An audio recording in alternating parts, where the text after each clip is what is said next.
And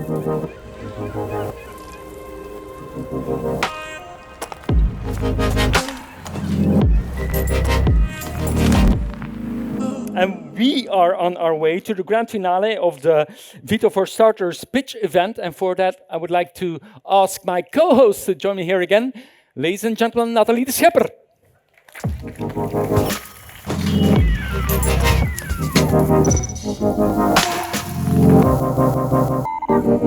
In a dress, by the way, she designed herself because she has a fashion label. Nathalie, I think that's worth mentioning. Thank you, Wim. Thanks for the intro. Now, good afternoon, everyone. We're so happy that you're all here for the grand final of the VITO4STARTERS pitch contest. I'm Natalie, as you already heard, and this is Wim, my co-host for today, and we'll be presenting this exciting next episode to close a day filled with entrepreneurship, inspiration, and a lot of innovation. You will witness the culmination of entrepreneurial passion and ingenuity, propelling us towards a more sustainable and a greener future. Also, the mission, of course, of Love Tomorrow. Exactly, Nathalie.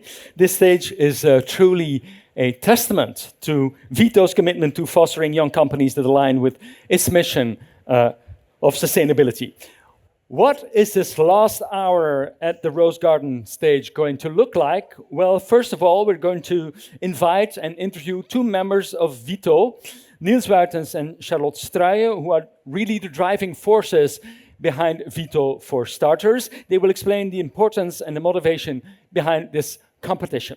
Next, the top 5 startups will compete to win over the jury with their innovative solutions and impactful business cases. And they will also be looking to win you over, since at the end of the day, in a few minutes, let's say half an hour, you will be able to vote for your favorite startup, who will then receive the Audience Award. So there's a lot on the line, a lot to be won tonight. But let's get started right away. Give a round of applause for Niels and Charlotte from VITO. Hi. Hi, Charlotte. Hi, Niels. Hello, everybody. So happy that you're here. Could you tell us a little bit more about what inspired this competition? Well, as everyone knows, it's VITO's mission to accelerate the transition to a more sustainable world, and we do that through technological innovation and research. And startups play a crucial role in that innovation. Indeed, they're propelling us forward, as we already mentioned. But you didn't select the finalists all by yourselves, did you? So you worked together with the jury. Can you tell us how you selected those people? Can you introduce maybe the jury that's been working on this competition? Yes, we can, of course. This afternoon, we had the help of a wonderful jury. We had Nadia van der Velde, business coach at Started at KBC. We had James Pearson, venture accelerator manager at IMEC iStart. We had Walter Evers, Director of Research and Valorization at VITO, who will be joining this edition as well. And we had Olivier van Orshoven, Head of Startup Flanders. Mm-hmm. Impressive. That's it? Some more people? No, indeed. We have now another jury for this session as well. It's Rut Jansen from IMEC Future Fund, Astrid Leijsen from the We Are Collective Impact, and also Jan Wagemans from Business Angel Network Flanders. Okay, and maybe we can invite them to join us right away. Please welcome Ruud Janssens, Astrid Leijsen, Walter Evers. Please take a seat.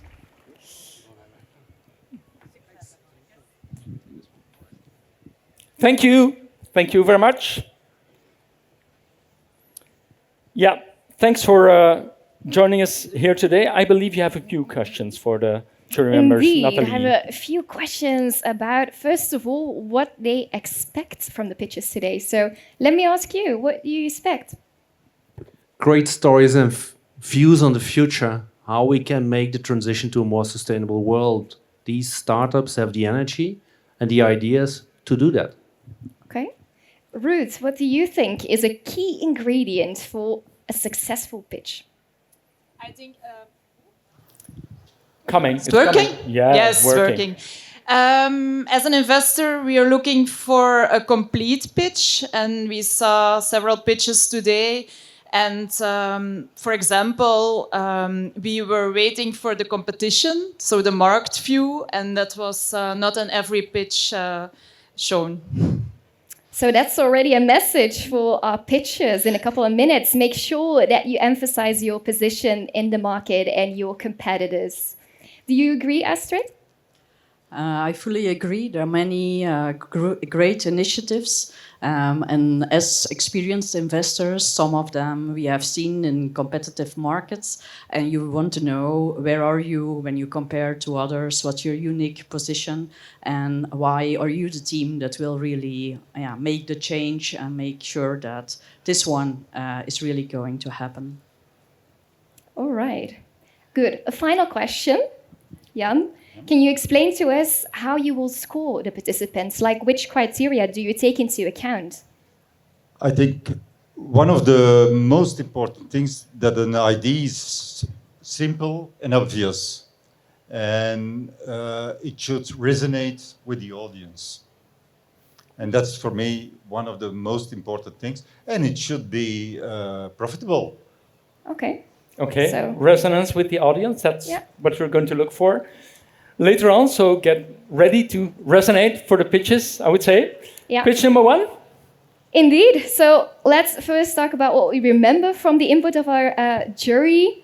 A message to all of our pitches. Think about the business model. Think about authenticity, storytelling, and don't forget to mention how you position yourself in the market.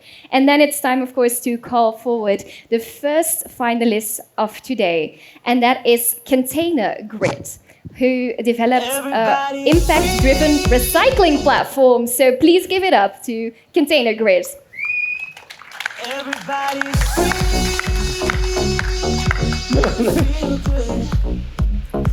Hi, how are you feeling? Good, of course. Not too Excited. nervous? Okay. Absolutely fine. Since so many you- people.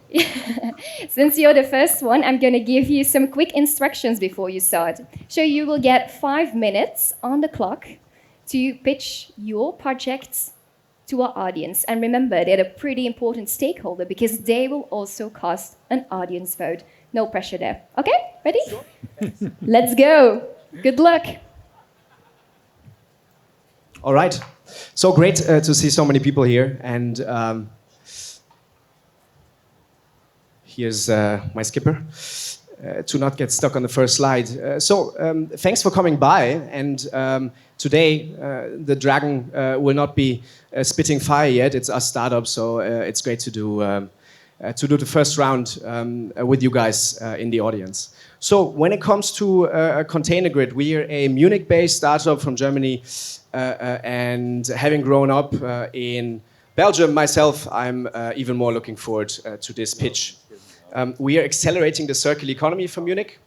We are helping manufacturers to use more recycled material in their manufacturing.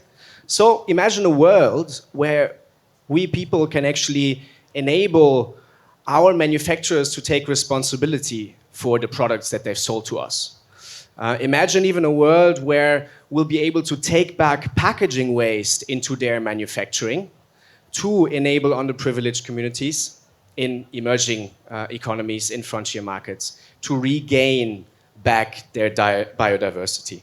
So what we're doing at Container Grid is helping OEMs to procure green material instead of just paying for recycling services. And what's broken about the industry is 3 main things. One, circular products are extremely expensive. There's no real business case here yet, and things need to accelerate. Second, the recycling sector is extremely fragmented.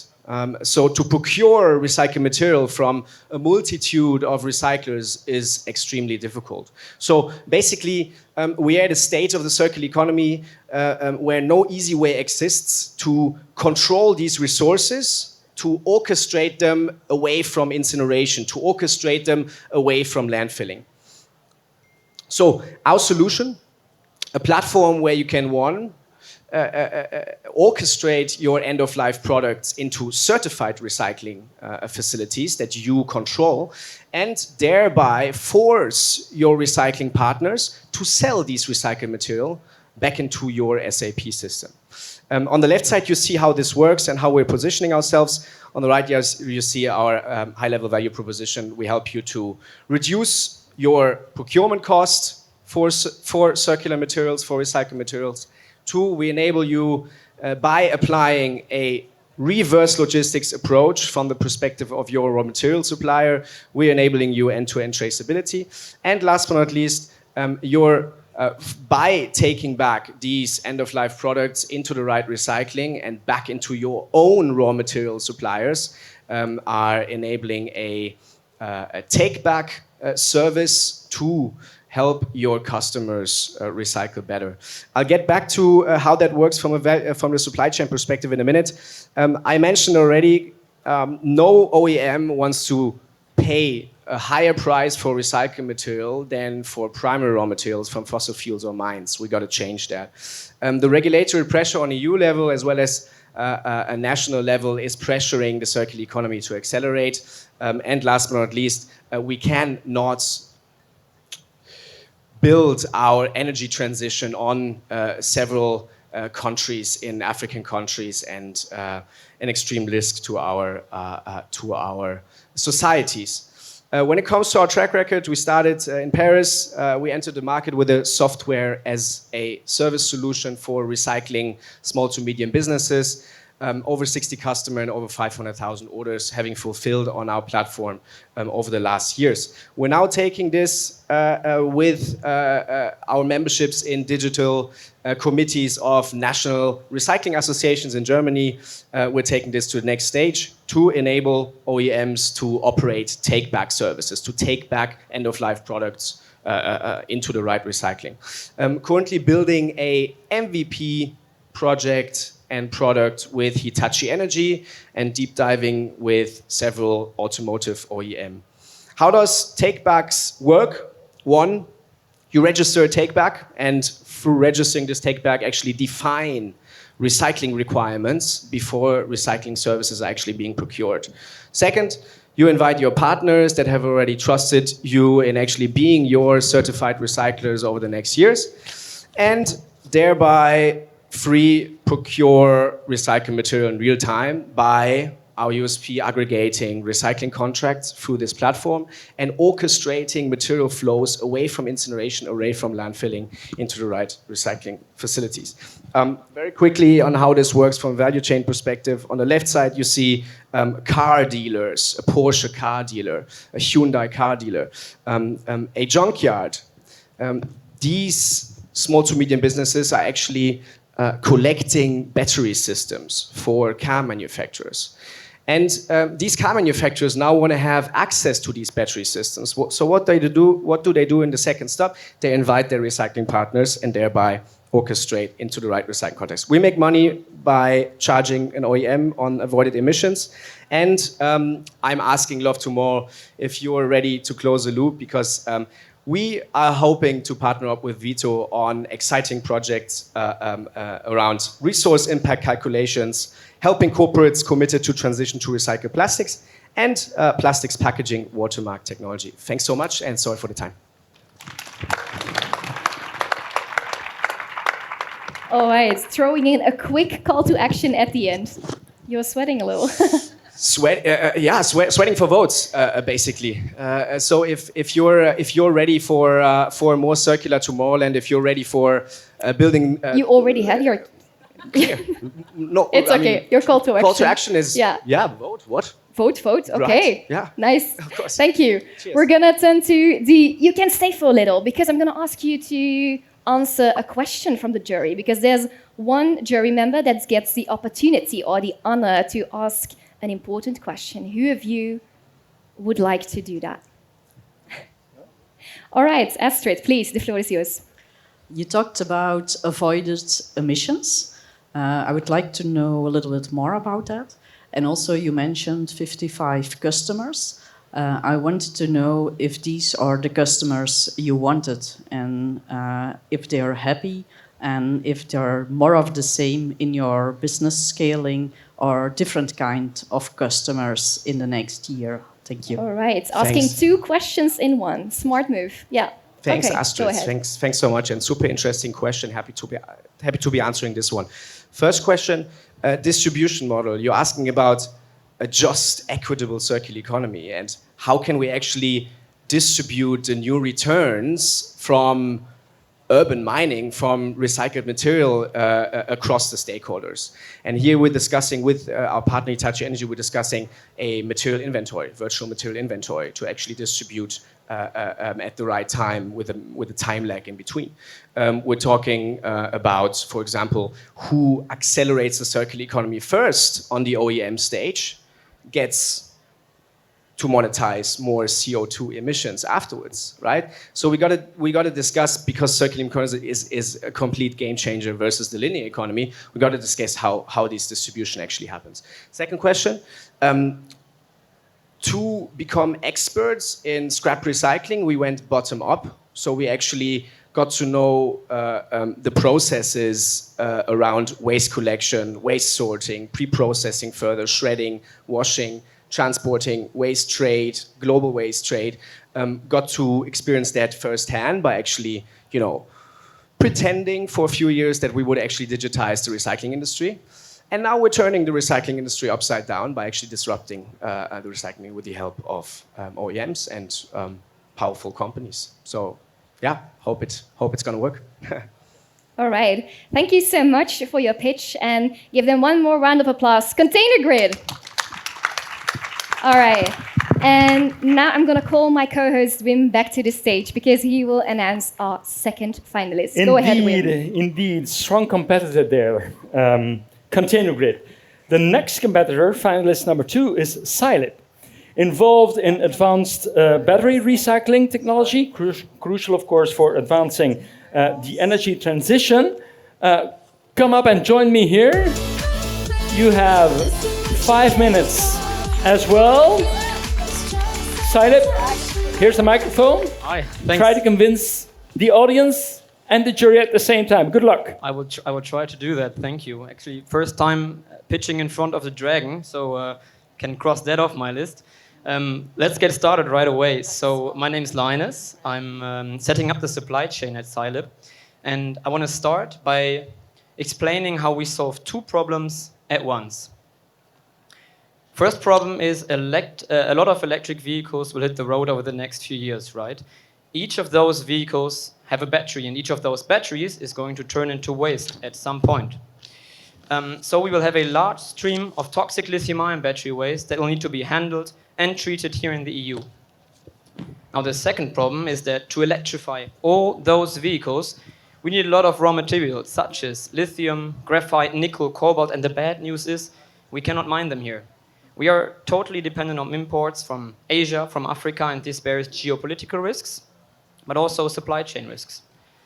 But battery recycling is the answer to this, or actually good battery recycling is the answer to this, because we can recycle those waste batteries and extract all the raw materials out of it that we need for new batteries. And like that, we really close the loop and we enable a true circularity. Also, we increase the supply chain resilience of European companies because we can offer locally produced battery materials made in Europe. We've recognized this need very early. Our CEO, Lilian, she started researching battery recycling in 2016 at the RWTH Aachen University. And over the years, we formed a group of researchers around her, all dedicated to battery recycling. And then finally, in 2022, we developed a startup out of the research that we've been doing, out of the process that we've designed. Ever since that, we've grown quickly. We've hired a great leadership team of tech experts in their domains, and of very senior managers, for example, from the chemical industry like BASF, that help us scale this process. Our USP is the recycling process. This is a very high-level look onto it. A couple of things stand out, and I don't have a competitor slide with me, but this is what makes us different from the competition. We have an end-to-end recycling process that allows us to really leverage all the interdependencies of the process chain and be very efficient. And then also we have multiple patents filed for our pre-treatment steps and the raw material recovery. We recover lithium and graphite purely water-based. Other recyclers can't recycle them at all or only using heavy chemicals. So we're more efficient, more sustainable, and can actually recover all relevant components inside a battery, not just some of them. Our business model behind is very straightforward. We recycle batteries and then we sell raw materials. So I decided to just bring some pictures because this illustrates it best. So we offer our partners access to locally produced green battery materials. And now I said what it is that we're doing. I want to speak shortly about where we stand as a startup today. We've already raised over 60 million euros, and what we're even more proud of is that we built our first pilot facility from January to September, so in just 9 months. And ever since September, we are an up and running recycler. We recycle batteries every day, and now our full focus is on really industrializing this process and going the next step. We've already bought our facility and started setting it up. If I say pilot scale, I want to give you an idea of how big it is. So this is where we operate today in Aachen. You can clearly see it's not the university lab anymore, right? We've successfully scaled, and now this is a blueprint for further industrialization. And I want to finish by explaining why I'm on this stage here today, and that's for 2 reasons. The first one is we want to find partnerships in Belgium. I traveled here from Aachen this morning, took me 2 hours. So Belgian cities, a lot of them are a lot closer than German cities to where we operate, and geographical proximity makes a lot of sense in the recycling market. So I hope that someone from the battery value chain is listening and looking for a solution there. And then secondly, research is why we exist as a company. Research is why we were able to raise those funding rounds. And we strongly believe that research has to stay the reason why we keep having an edge over our competition. And so VITO offers really great cooperation potentials. I've discussed some with them already. Some others are here on the slide. I have 28 seconds late. That's not enough to read out all of them, but hope to deep dive on them later. So all in all, we really think this is a perfect symbiosis between looking for partners and finding research synergies. And like a good German, I want to end on time. Thank you.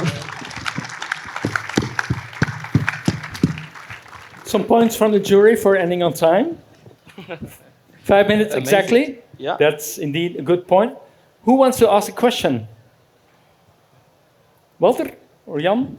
Yeah, I would happy to address basically, you mentioned some kind of batteries which you recycle now, but the battery of the car in 5 years is not known yet almost, or at least the one in 10 years. Simultaneously, we recognize also that electrical vehicles, the car batteries lifetime is much longer than expected. So it looks like time management when you get your insourcing easier versus also the types of batteries which you have to deal with. How do you manage the time differences in your whole logistics approach? Totally right on that. So we do have an extreme time lag, of course, in our market. But you have to keep in mind what's going out on the market today will reach us in 5 or 10 or 15 years. And what we've researched in the last years in the university is not only what's on the market today, but also our slogan is actually next generation battery recycling. So we know what's ahead of us. And this pilot line that you just saw will turn into a pure R&D facility once we have our large industrial line. I hope I addressed all of your questions there, or is there another one? Especially you say 5 to 10 years, Okay, looks yeah. like it makes much longer the lifetime of these batteries. What's more practical? Recycle them earlier and make a new battery which might be more efficient versus indeed extending the lifetime from a sustainability point of view? I think extending the lifetime makes sense for some of them, but you have to realize, we are partnering with a lot of second life application firms, and it's not really possible to give all of them a second life. Actually, majority of them, it's not, at least today. And concerning the time lag, yes, until the large volume that I showed in the first slide hits the market is quite some time ahead. In the first years, what's really the main source right now of feedstock is production scrap. Because cell factories have in their run-ups scrap rates of 10 to 20%, and all of this is great material that needs to be recycled, that can be directly reintroduced into the loop. So this will play a large role in the beginning, and then later, if we have this hockey stick curve and all the end-of-life batteries come, then this is where the money is. Money is important for a company. Yes. That's an extensive answer. Enough for you. Thank you very much. Finalist number 2. Coming up, finalist Thanks. number 3, Nathalie. Yeah, we'll hand that to the next one. Thank you. All right, now it's time for finalist number 3, and that's Breed Bio. And they're working on biotechnology for resilient and robust crops. And one of the founders, Thomas, is gonna tell us all about it. So please welcome Thomas from Breed Bio.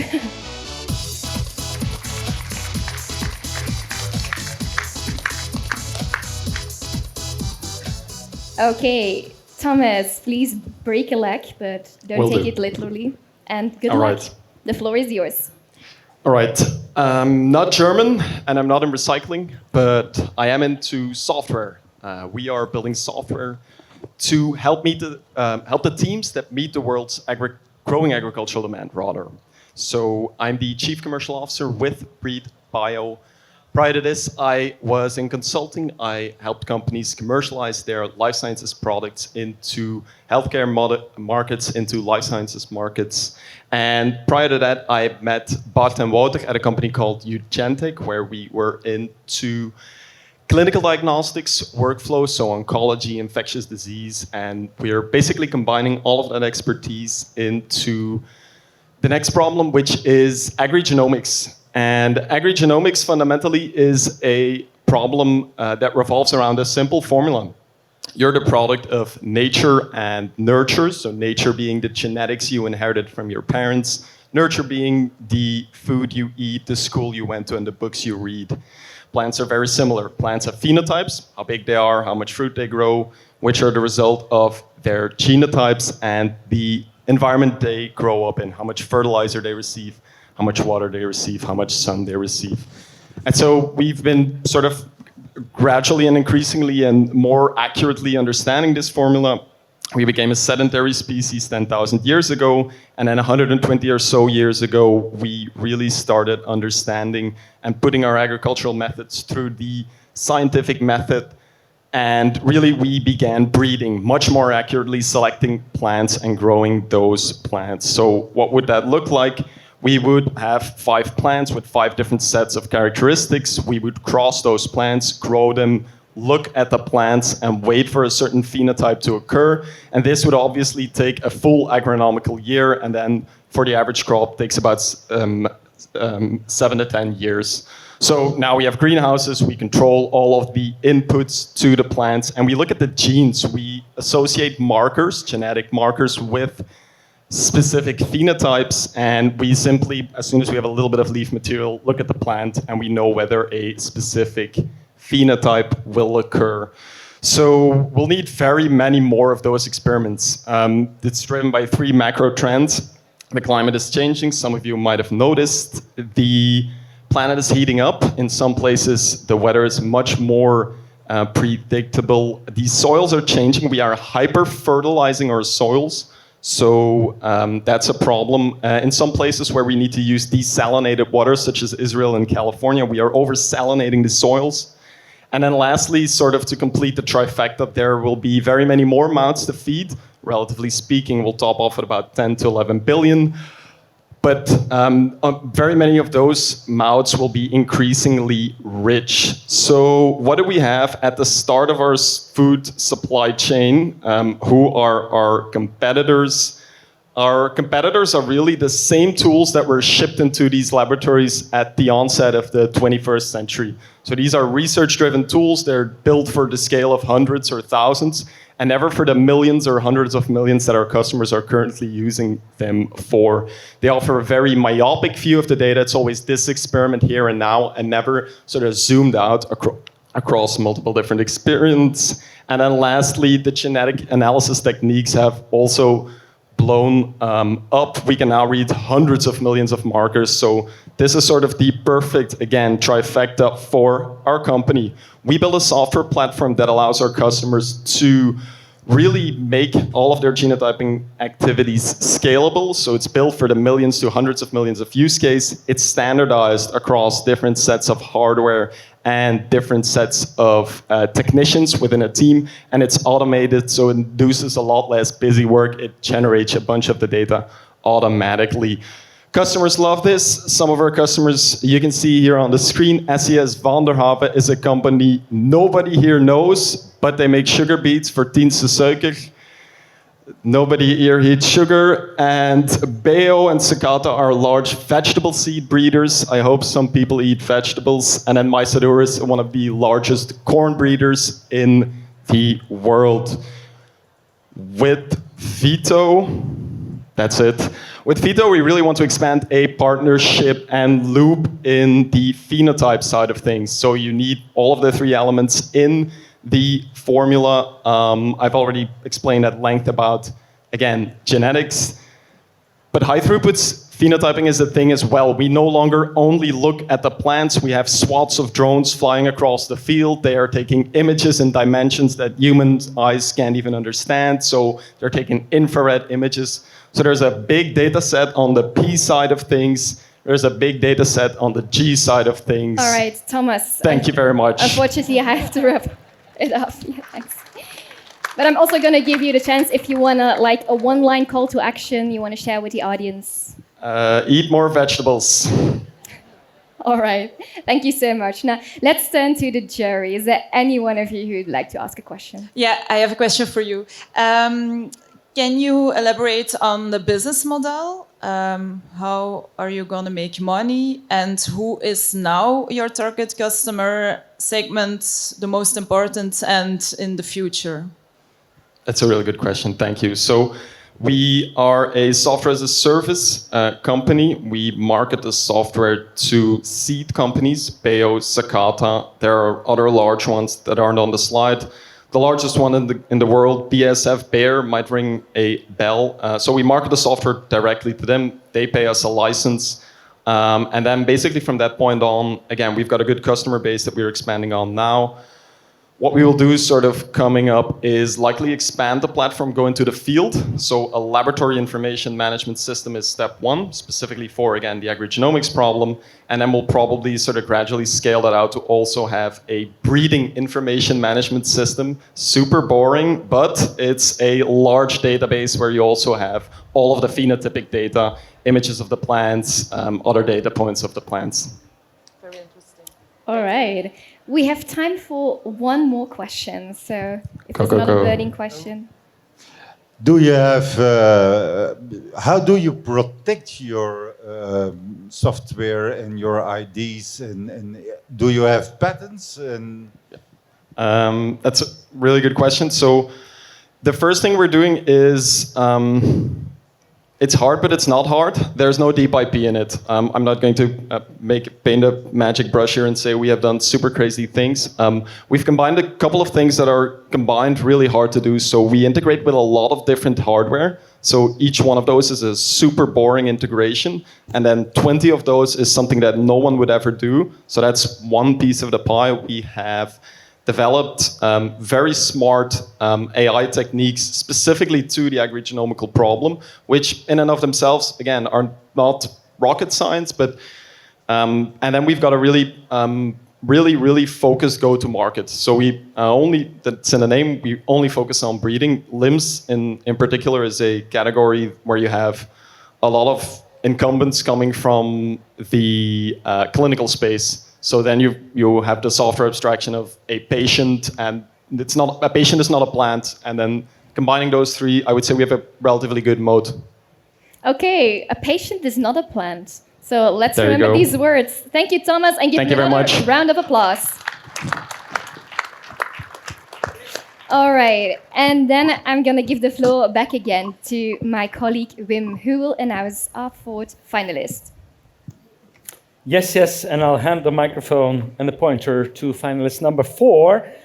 They are a young company as well, of course. They are Decarbon, and they are recycling captured CO2 to create new chemicals. So this is truly a climate tech company. Gilles, are you prepared? come onto the stage, please. That's the mood.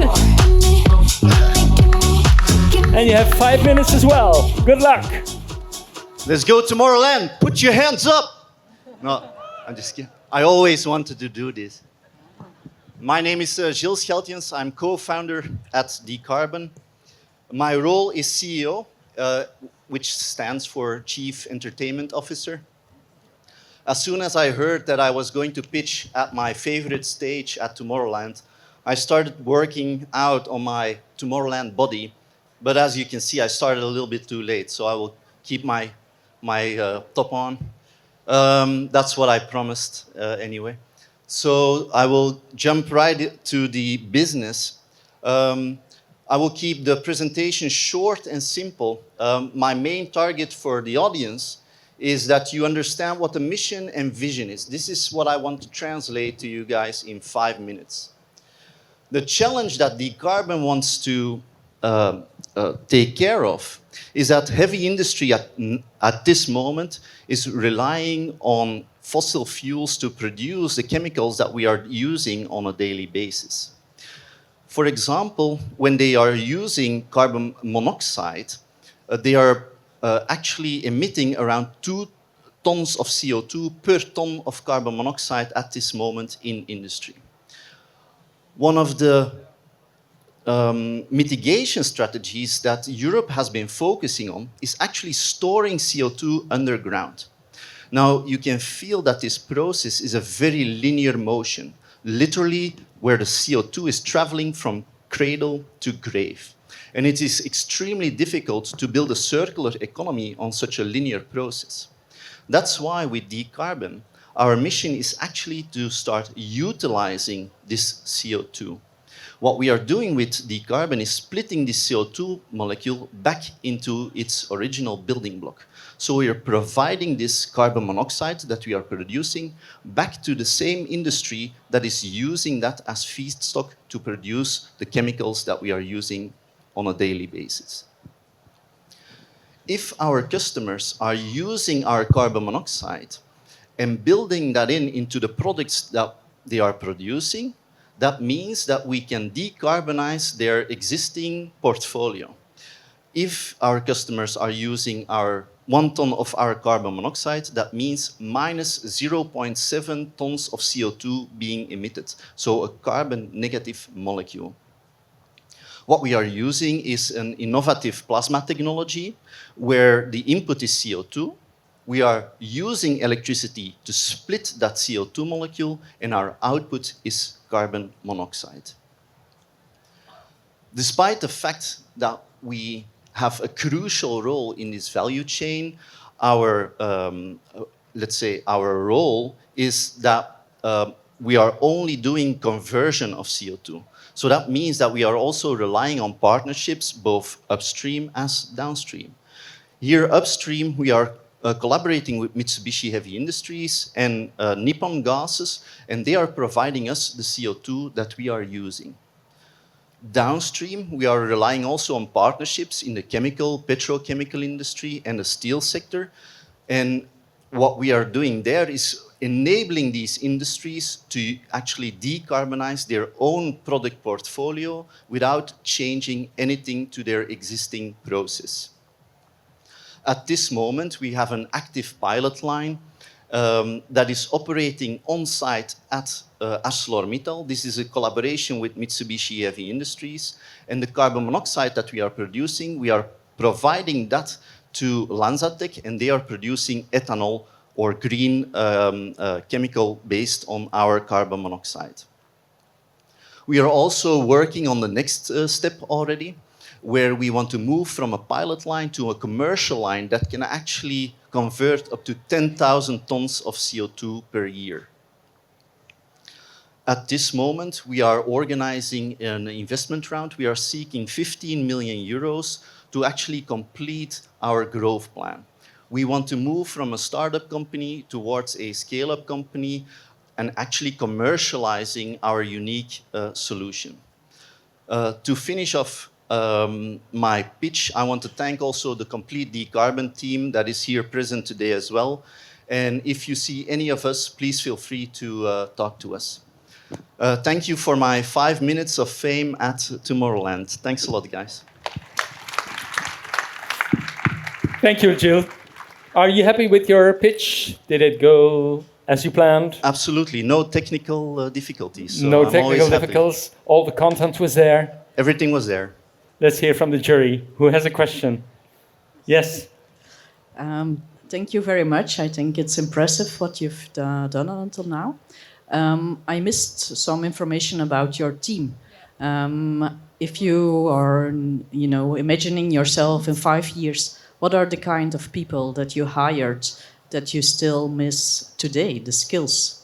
That's a very good question. Actually, we started with a very horizontal implementation. So we invested in key profiles, looking at finances, looking at sales, looking at operations.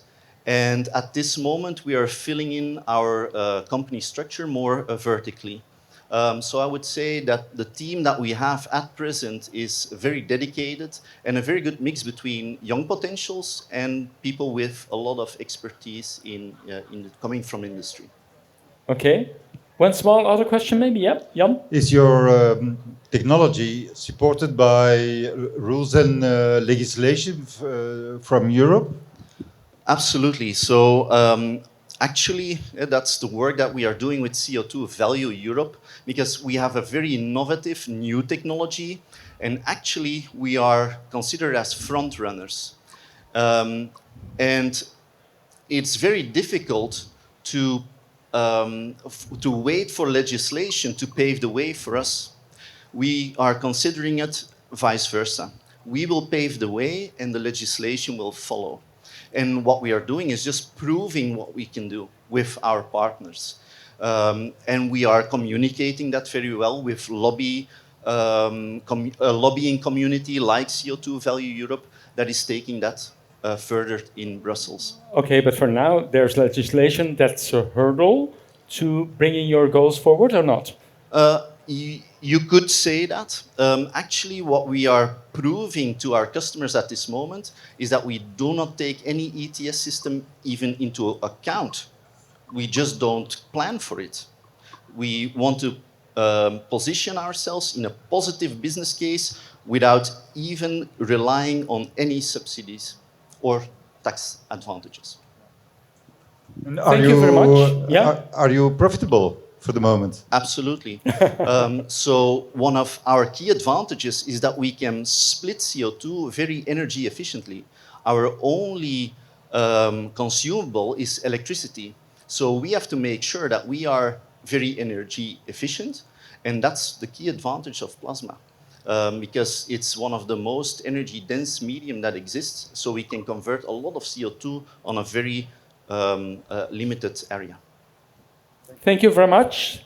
Impressive as well. Good competitor. Finalist number 4. Thank you. Few more minutes for you, and then you can vote for your favorite startup involved in sustainability. But first, Nathalie, our final competitor. It's Wim. So, for the final pitch for the afternoon, or should I say evening already, we have finalist number 5, which is Nox Energy. And they build a smart and efficient heat pump solution. And it's also the last woman standing in the competition, and the youngest one. So please cheer her on, Axel from Nox Energy.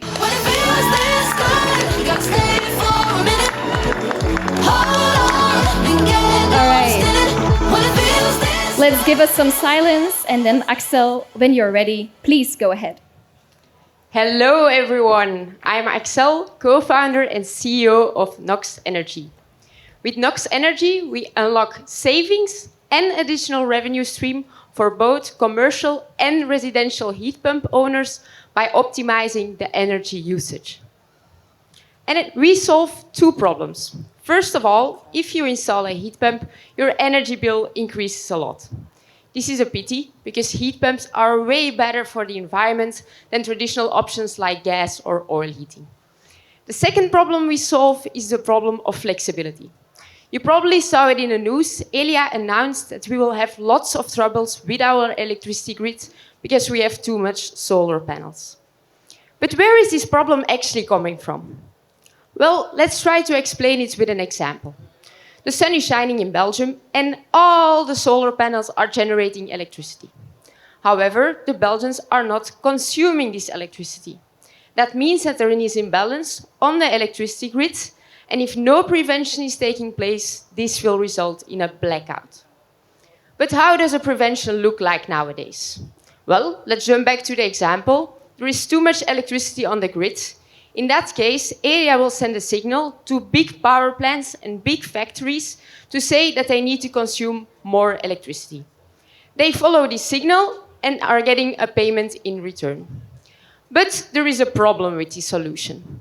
The problem is that these power plants and factories are very bad for the environment. So with Nox Energy, we want to replace them with a portfolio of heat pumps. If there is an imbalance, we get a signal and we distribute it over all the heat pumps. So our value proposition is twofold. We have a free software that creates a passive income and savings. The passive income is coming from the flexibility market. The savings are coming from the fact that we preheat and pre-cool the building when the electricity prices are at the lowest. Here you see a visualization of our dashboard. So we have a passive income, we have savings, and we also show how much we reduce the carbon footprint by enabling our software. We work together with heat pump manufacturers and project partners who integrate our software into their products. This enables us to scale from the beginning and at an enormous speed. So, like I said, our software is completely free and we just work with a commission fee. This for both commercial and residential heat pump owners. But let's take the example of the residential heat pump owner. On average, we can make 900 euros per household with a heat pump. We take a 30% commission fee, so that makes us 270 euros annual recurring revenue. We're a very young and ambitious team. I'm taking the role of CEO. I have a master in computer science from KU Leuven and worked for several startups and scale-ups during my studies. Martin is the CTO of the company. He has a master in data science and AI and worked for companies like Amazon and Accenture in the past. And then finally, Louis. He's responsible for sales and finance with his background from infrastructure private equity firms. Why do we need help from VITO? Well, 3 reasons. First of all, we want to expand our network. We're looking for project partners, aggregators, and mentors. Second, go-to-market strategy. We're already participating in the imbalance market, but the flexibility market is way bigger than this. If we can participate in more markets, this means more revenue. And then finally, some labo testing. So we want to add an extra feature to our product where we expand the lifetime of our heat pumps. And of course, we want to make sure that our product works for all the brands. So I'm very proud to say that we got selected for the Entrepreneurs Roundtable Accelerator in New York, where we secured 150K of funding. So the coming 4 months, we will be staying in New York. Also, we just launched the first version of our product. So everyone with a heat pump, scan the QR code, you can create an account. It's completely free, you can only earn money, and you help to decarbonize the electricity grid. Thank you very much.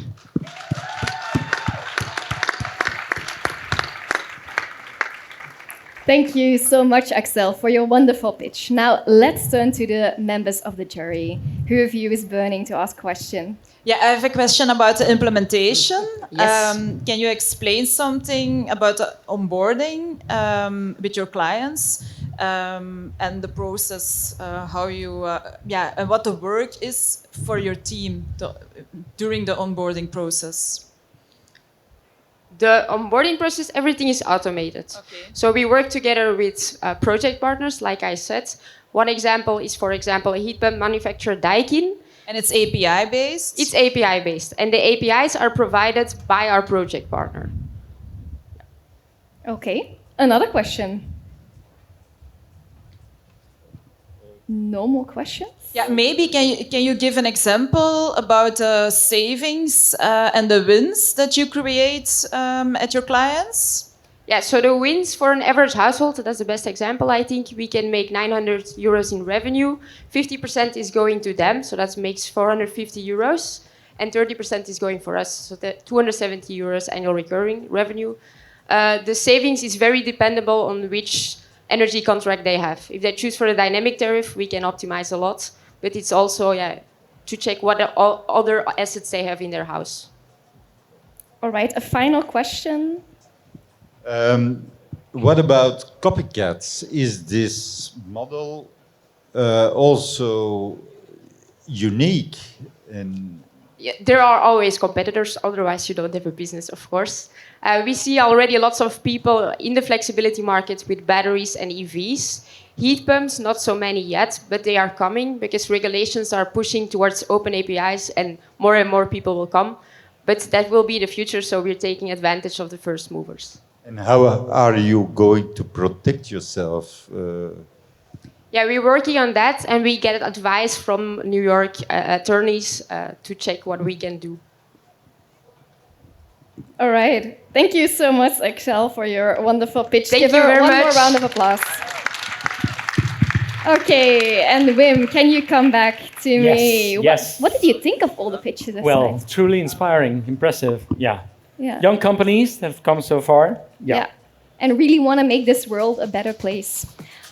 Members of the jury, I'd like to thank every one of you for being here, but now it's time, of course, for you to do a little bit of deliberation and choose the winner. So I'm gonna let you go, but give them one more round of applause. Our jury! Yes, and I'm going to fetch a microphone here. Yes, I'll take it. All right. And when our jury is busy deliberating, it's your turn, dear audience, to cast your vote for the Audience Award. So you're gonna see a QR code pop up on the screen, if all goes well. Yes. So you can easily scan this code and then select your favorite to cast your vote.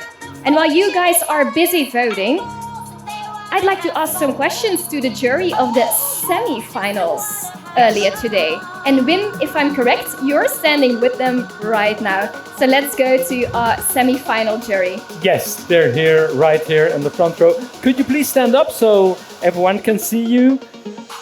Nadia van der Velde, business coach at KBC, and James Pearson, who helps startups that help the planet. You were the jury for this afternoon.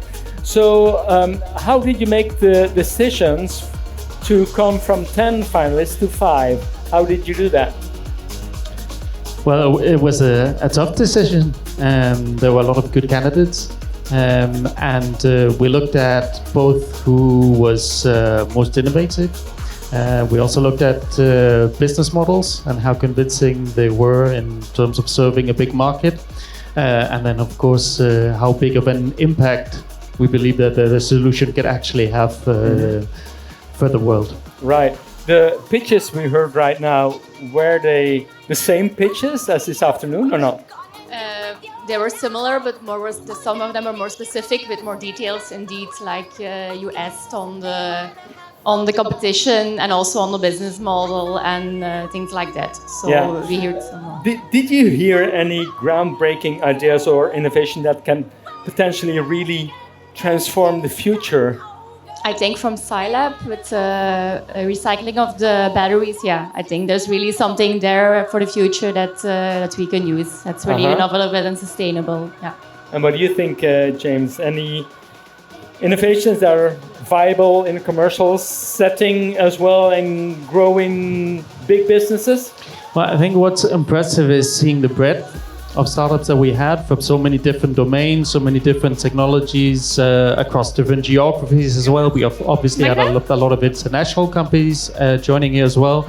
So that was really impressive overall. I think for me something like decarbon stood out as well.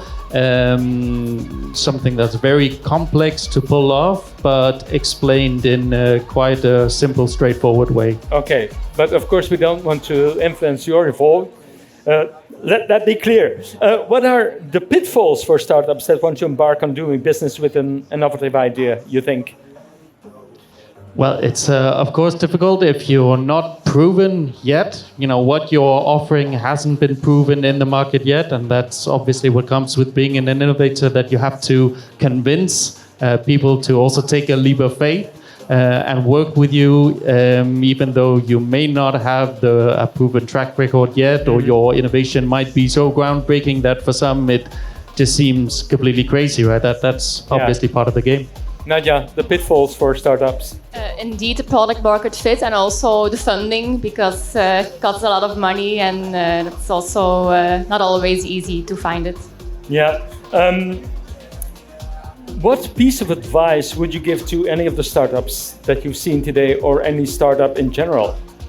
That you are surrounded by a good network with expertise, with experts who can help you in every domain. I think that's very important. You don't have all the expertise in the company, so that you find this expertise otherwise. Find a good network, collaborate. Would that be your advice as well, James? Yeah, absolutely. Surround yourself with the right kind of people, the right kind of partners who want to help you forward as well. Mm-hmm.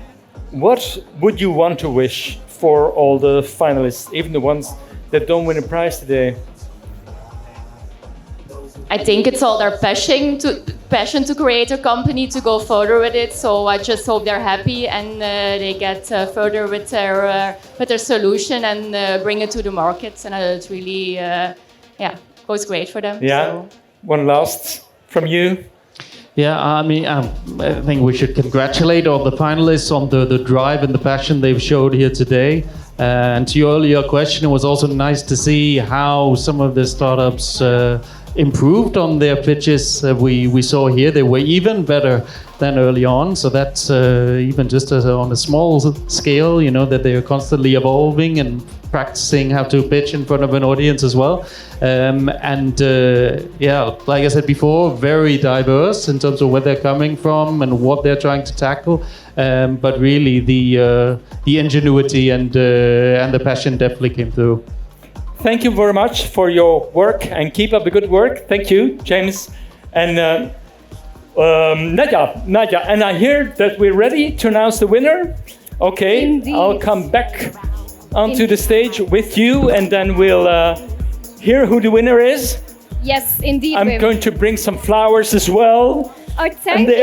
You shouldn't have. Not actually not for you. I know. But I'll put them here, and you can hand them to the winner. Is that a good day? Thank you so much, Wim. So now it's a time to announce the winner of the Audience Award, and the winner will get a prize that I'm a bit jealous of. Is a package of 2 tickets for Tomorrowland, the winter edition, in the ski resort Alpe d'Huez, where you can celebrate together with over 20,000 people of tomorrow during a week-long adventure filled with snow and, of course, the finest electronic music. That's impressive. So, Wim, are you also ready to count down to find out? I'll count down with you anytime. Okay, and I'm also going to ask the audience to join me. So we're going to count down from 3 to 1, and then our winner will appear on the screen. Are you ready? Are you ready? Hey, all right. And 3, 2, 1. Here we go. Oh, Knox Energy, the winner. Please join us. The winner is Knox Energy. Whee! Congratulations. Wow. Here's some flowers for you. Yes, I have some flowers, but I think you're mostly looking forward to going to Alpe d'Huez for tomorrow Winterland. Of course. All right. So can we get a mic for our beautiful Axel? Because I want to hear a first reaction to her victory. So the final woman standing became the winner of our competition. Axel, what are your first impressions? Thank you very much. I didn't know I could go to Alpe d'Huez, but it's very nice, of course. Yeah.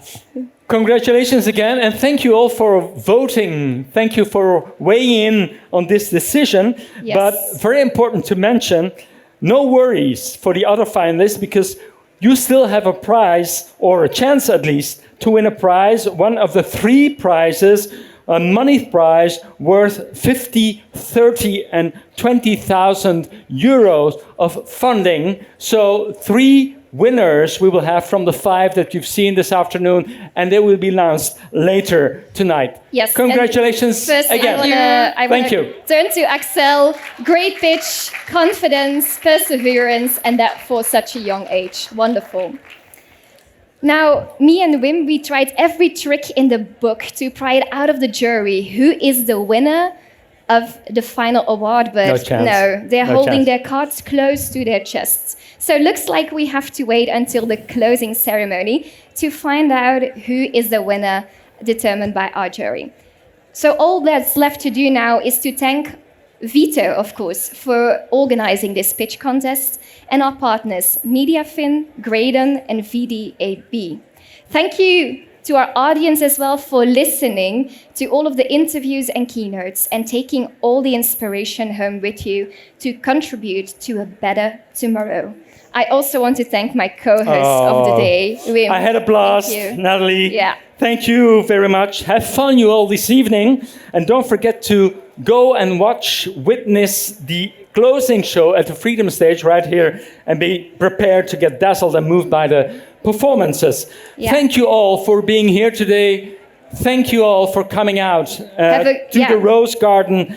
Thank you all for being part of this fantastic event. So let's continue to innovate and push for a sustainable future. Good night. Thank you. And have a great evening, everyone. And see you next year for another Love Tomorrow. It was an honor being your host. Bye-bye.